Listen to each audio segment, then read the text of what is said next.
Okay, now it is the left side. Left side, if you stand in front of the engine, which is basically standing this side of the engine. Basically standing this side of the engine. This will be your right hand side cover. This is the injector cover. Again, it's got one, two, three, 4, 5 bolts. So it's got one. Now that's number 1. That'll be number 2 down here.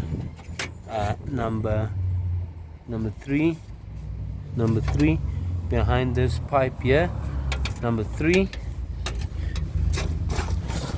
Number 4 again behind this pipe. Number 4 and number 5, which is now down here.